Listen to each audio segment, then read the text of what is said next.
Hi, I'm Stu Lloyd, author of The Missing Years. Thanks very much for checking out this book.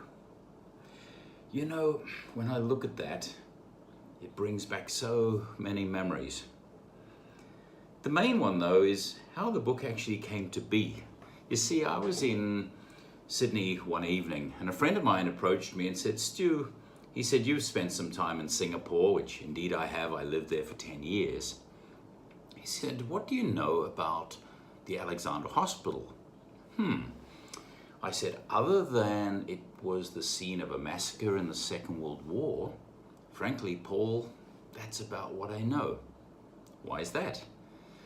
He said, my father survived the Alexandra Hospital massacre. Would you like to read his diaries? Well, it was game on to a storyteller. Of course, my antennae were fully up. And he turned up the next week, bringing a full typed manuscript length diary. Wow. I thought there might just be some scribblings and notes and things like that.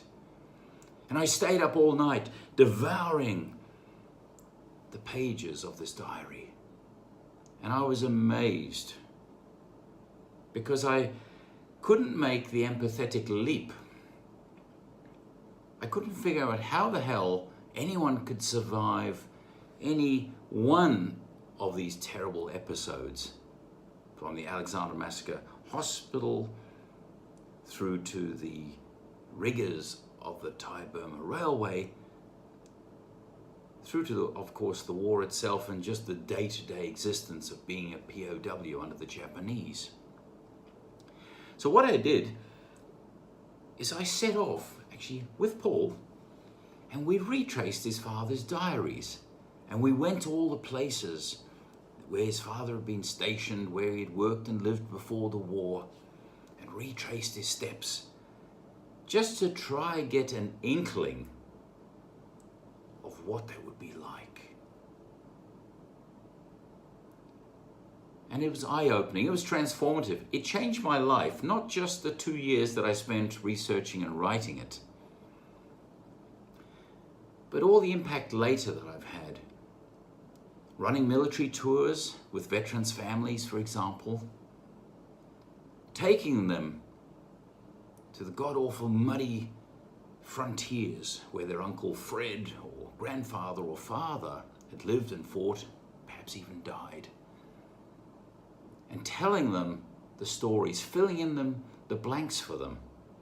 And it was the most meaningful, most fulfilling work I've ever done. And I was humbled when The Missing Years was nominated as the best war book of that year, and even the best travel book of that year.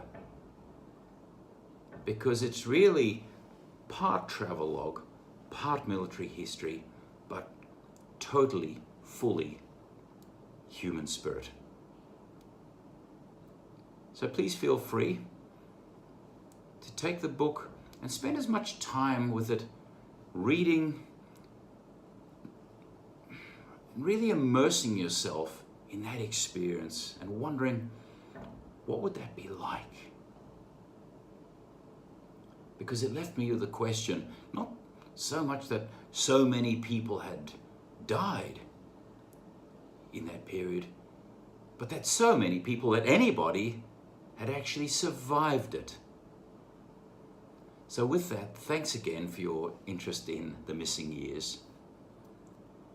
I was going to say happy reading, that's not exactly the word, but you know what? There's a surprising amount of humor in it, even at the lowest ebb, which says a lot about the human spirit of the POWs.